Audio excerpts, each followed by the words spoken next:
asuntoa da, beti konparatzen dugu, depresioa eukitzea edo triste egotea. Eske bi gauz oso diferente die. Osea, azkenen zuk deprimituta zaudenen, eske ezin dezu ez egin, blokeo horrengatik. Nerabeen garrasia, osasun mentala zaintzeko podcasta.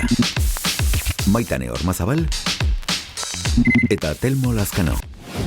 Depresioa, bizitzaren zamak zanpatu nau. Ongi etorri, guztioi, gaurkoan depresioa, Maitane, nola kokatuko dugu gaurko gaia, zer da depresioa? Bai, nik uste, oraindikan ere ez degula ulertzen norainoko dimentsioa daukan depresioak. Depresioa da ezintasun bat, blokeo ikaragarri bat, momentu batean zure identitatea sostengatzen duen hori erortzen dana, orduan utxune handi bat sentitzen dan momentua da, etxipena daukagu, guk askotan zerk mantentzen gaitu bizitzara, ez? Era bat errotuta. Bada, esperantza hori, gauzak etorriko direla, egite jungo zala, eta depresioakoa dauka etxipen hori, eta ez da hori bakarrik. Askotan ere, porrot sentsazio handi bat.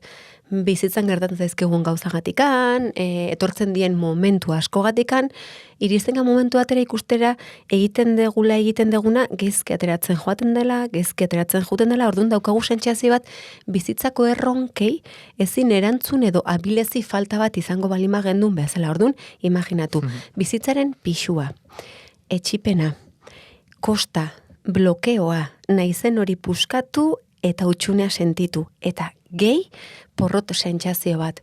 Imaginatu hori, barrukaldean nola bizi daiteken, Telmo, askotan oso errexitz egiten dugu, eta mito asko dituen nada. Zure azalpena oinarri hartutan, nik uste hor mito asko, ez deuseztu beharko genituzkela, eta horietako batzuk dira adibidez, ez dela gogo falta bat, ez dela nahi falta bat, eta askotan ez dela esfortzua bakarrik behar, ez? Azkenean dela ezintasun oso handi bat, etorri daitekena, igual, zama oso pixutxu batek, eraindako blokeo batetik, baina laburbilduta izango litzatekeela, gaixotasun fisiko bat bezala tratatu beharrekoa, ez da? Bai, ez hemen, bestela, mito honek mina handia egiten dio depresioa pasatzen duen pertsona bati. Berriro goaz, berdinera, mentala eta emozionala danean, ikusten ez danez kanpotikan, asko kostatzen zaigu sinistea, zerbait erreala edo tangible izan daitekela. Orduan, guk dena nola esfortzuarekin eta ahaldegun horrekin konpontzen degunez, uste dugu barrukoa ere horrela dela. Eta ez, gure barrukaldea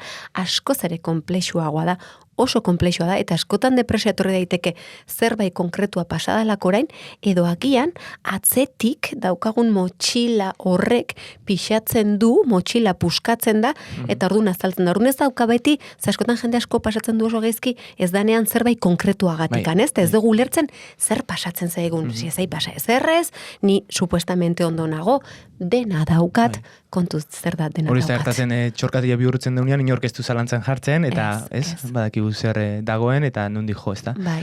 Eta zuk aipatu duzun konplexutasun horrei, argi pixkat jartzeko, nik uste oso interesgarria dela, benetan hortik igaro den pertsona baten testigantza entzutea, ez da Maitane? Era bat, eta hortara goaz. Elkarrizketa. Mitoak deuseztu ondoren, zer hobe, eta benetan lehengo pertsonan bizi izan duen, eta testigantza bat ekartzea, eta benetan ahotsa ematea ez, bizidunari. Kaixo, Jesus Mari. Kaixoak. Zemuz. Ondo. Bueno, galderatxo batzu ditugu berparatuta zuretzako, pixka bat zure ahotsa jasotzeko. Vale, konforme. Jesus Mari, azaldu.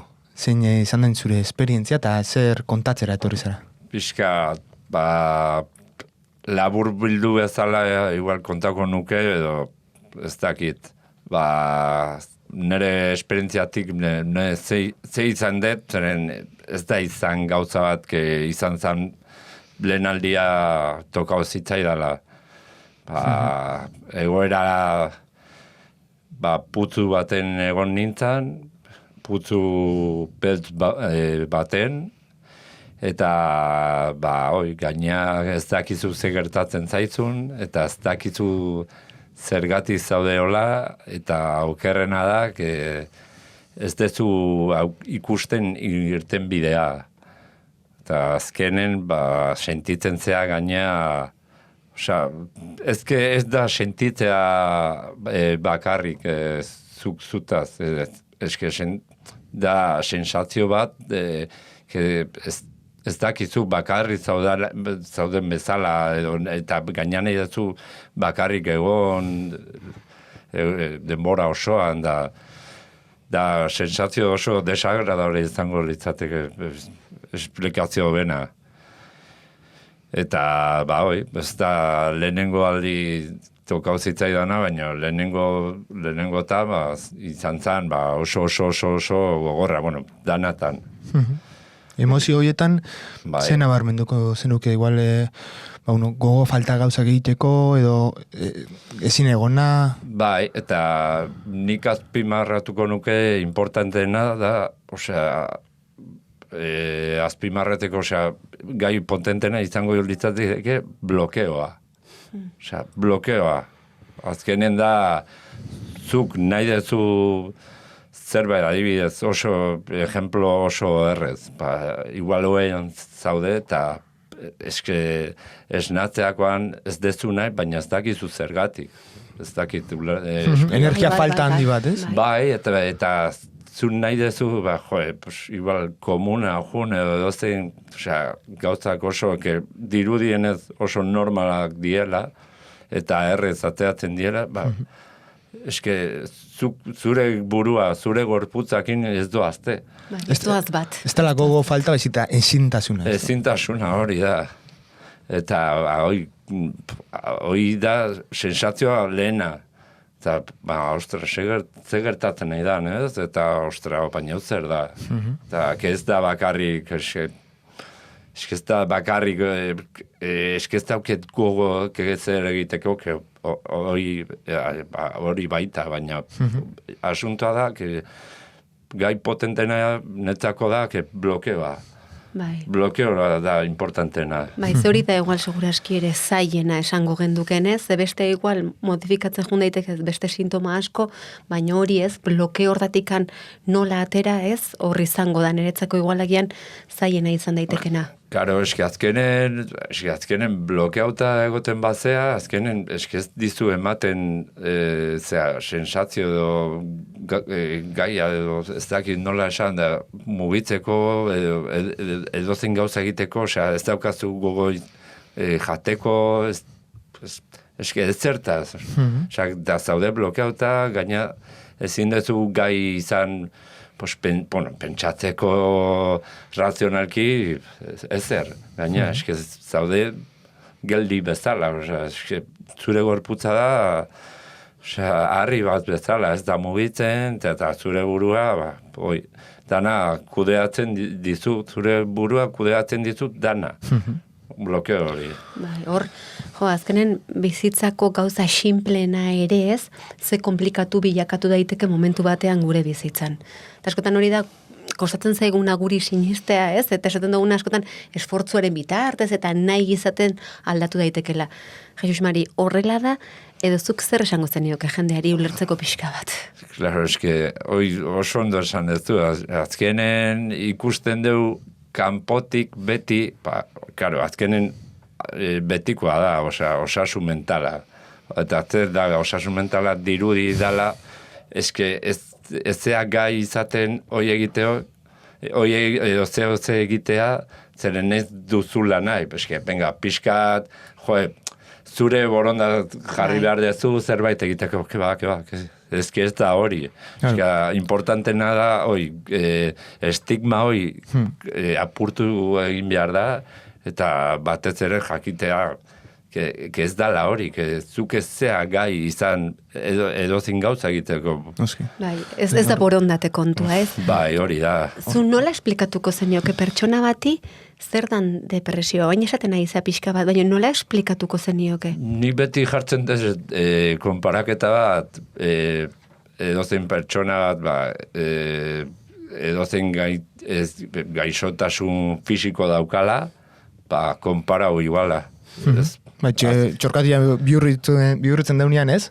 Hori da. Inorrek ez dizu esaten korrikan hasteko, ez? Hori da. Claro, normalen depresio batekin zaudenen, claro, eske asuntoa da, beti konparatzen dugu, depresioa eukitzea edo triste egotea. Eske bi gauz oso diferente die.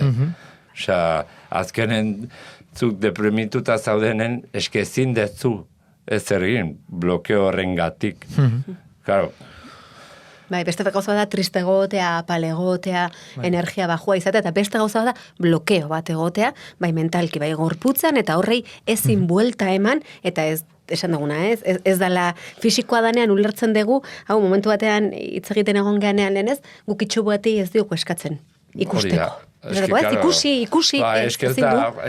ez dauket borondatek, ez da borondate, ez dauket ezer burun, osea, orain blokeautanago, eta nik ez du nahi, nire burua ondo ez funtzionatzen du lako momentu horretan.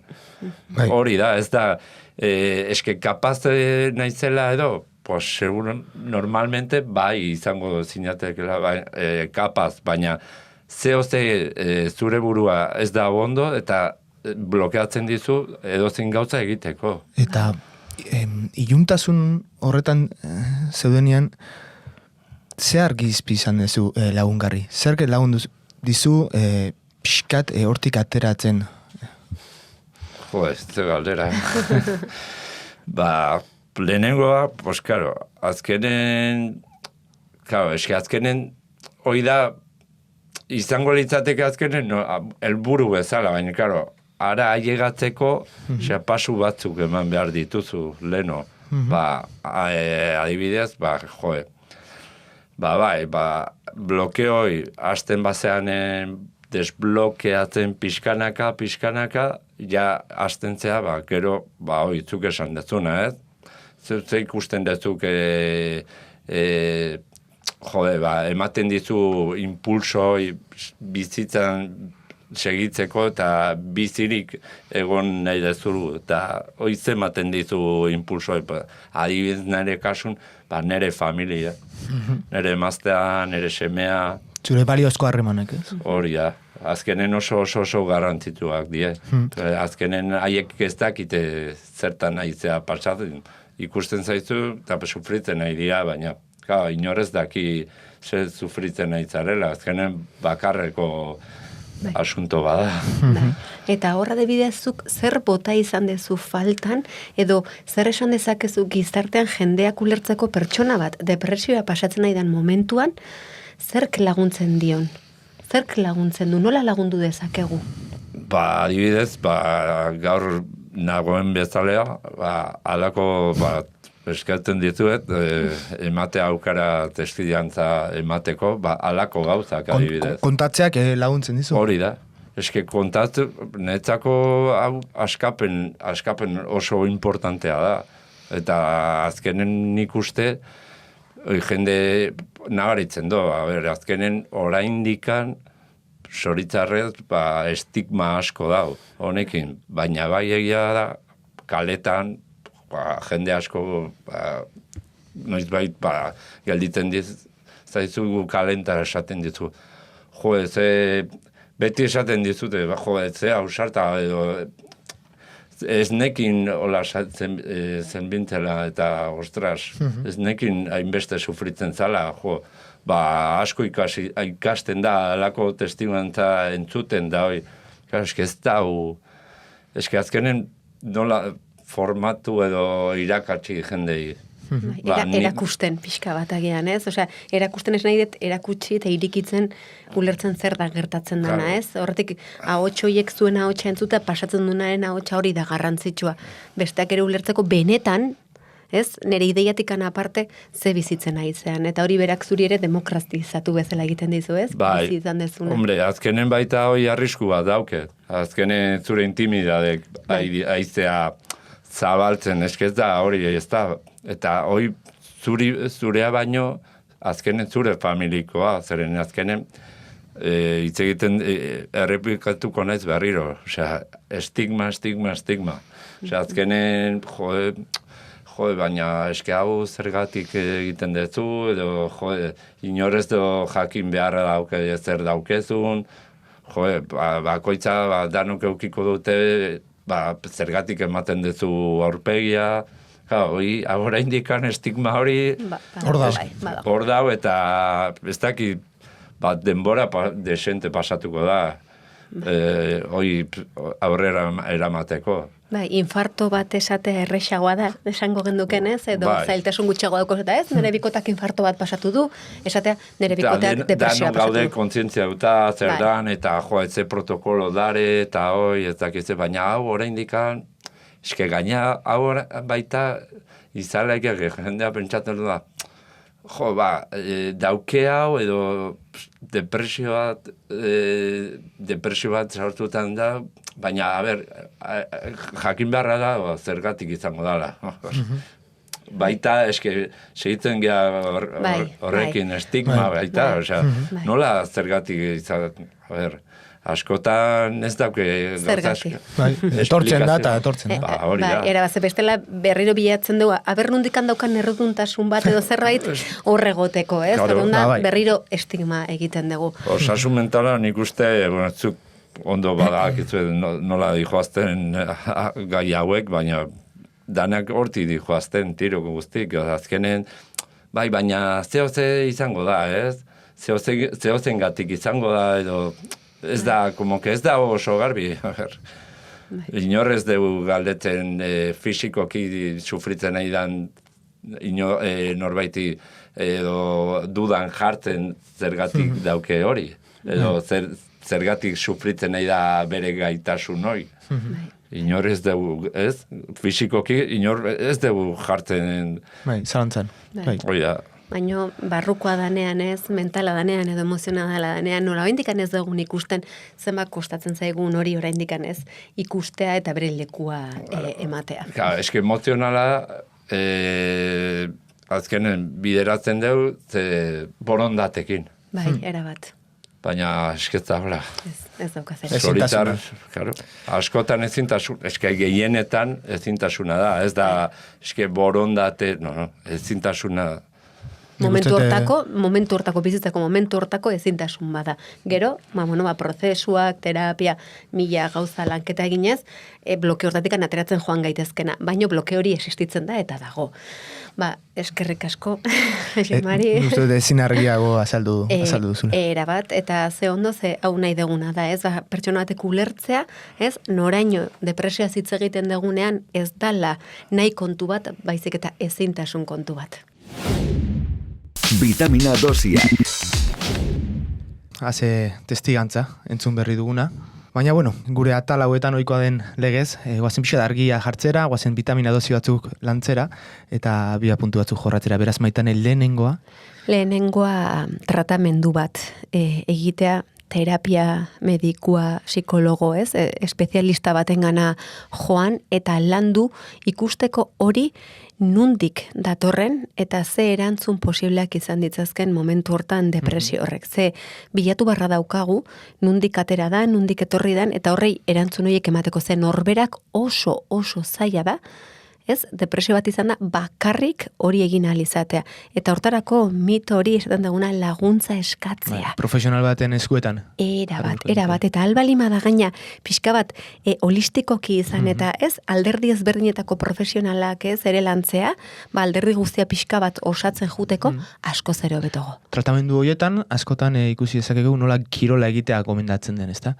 Horre badaude albondori oso positiboak, bai dopamina dosian, baita ere estres maila murrizterakoan, beraz, aintzat hartzeko, aukeretakoa izango litzateke. Bai, ze kirolak egiten duna da, bestekin harremantzen ere laguntzen gaitu, eta baita ere naturarekin kontaktua egiten. Izan daiteke, gian gimnasio edo kirol konkretu bat egitean norbaitekin, bestekin harremantzen zea, orduan pixka bat ateratzen zea, ez?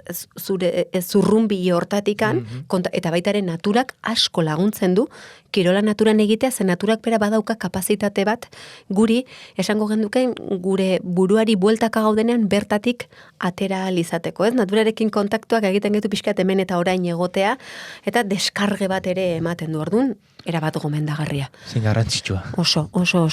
Eta horrekin batera, ni uste argi, azaldu duela gure gonbidatuak, gure benetako harremanen garrantzia, ez da? Bai, ze hemen, bakardadeaz hitz egiten dugunen askotan ez, esan dugu ez dela inguratuta egotea, jende asko izatea, baizik eta harreman horiek baliotsuak izatea. Eta harreman baliotsuak esaten dugunean da, pertsona bat oso bakarri sentitzen da, pentsatzen eta sentitzen duen hori ezin dunean konpartitu, eta konpartitzen balimadu, erdiz txorotza hartzen balimadu. Erabat, eta hori da, depresioan ez, zuasten zean ezin dut, ez nago ondo eta denak zeta, bai, benga, atera, egin zazu. Eta ez kontrakoa, harreman horietan behar duguna da, ulertzea nundik pasatzen ari dan, ez? Sostengatu. Bai, eta horrek laguntzen du bidean ikaragarri, ze pentsatu, beti esaten dugula berdina. Bide lagunak behar ditugu, guk bakarrik ezin ditugu gauzak egin, gizaki soziala gea, eta gure artean behar gera. Eta horrelako kasuetan askoz ere gehiago. Eta guzti honetan, nik uste oso lagungarri izango dela, zuhaitz bat ez, lurrara lotzen den bezalaxe ez, erroak, gure bizitzateara elikatzea ez. Nolabait motiboak, arrazoiak izatea, hoetik jaikitzeko eta albezain beste izatea zentzu horretan. Bai, ze gaur egun gazteengan eta depresioa batzen baditugu gaur egun sare sozialak eta mugikorrarekin, hortan dago gabezi bat. Errotuak zerbaiten parte sentitu ez, eta gauza zailak balima datoz, gezki pasatuko dugu, noski baiet, baina nire sustraiak badakit nun dauden, eta nun edituten egote, baina nik ez balima dakit. Zeintu dien nire sustraiak, ez dakit zer nahi deten, hor arriskutsua izan daiteke. Erro haulak ditun zuaitz bat bezala haize bolada mental, bolada... Bai, eta torriko dira. Indartxu baten aurrean, egan atera, daiteken bezala atera gaitezke gu baita ez da. Hori da, eta edo zer gauza ez, oso lagungarria izan daiteke, entzute aktiboa, ondoan egon, ez? Hainbesteko zaten zaigun hori, egon. Bueno, onarte, gaurkoa, Maitane, beste zer ez badago, betiko legez, amaituko dugu saioa, altxa burua eta altxa osasuna. Aio. Nerabeen garrasia entzun duzu. Nerabezaroko osasun mentala zaintzeko podcasta. Zuzendaritza Iñaki Beraetxe. Gidoia eta aurkezpena Maitane Ormazabal eta Telmo Lazkano. Irudi grabaketa eta edizioa Xabier Larrañaga. Soinu grabaketa eta muntaiak Iñaki Beraetxe. Grafismoa eta postprodukzioa Lander Rallon eta Arantxa Konde. EITB podcasten entzun eta jarraitu dezakezu Nerabeen garrasia. EITBren YouTubeko kanalean ikusi eta zure gustuko plataforman ere topatuko gaituzu. Ontaimen ekoizpena.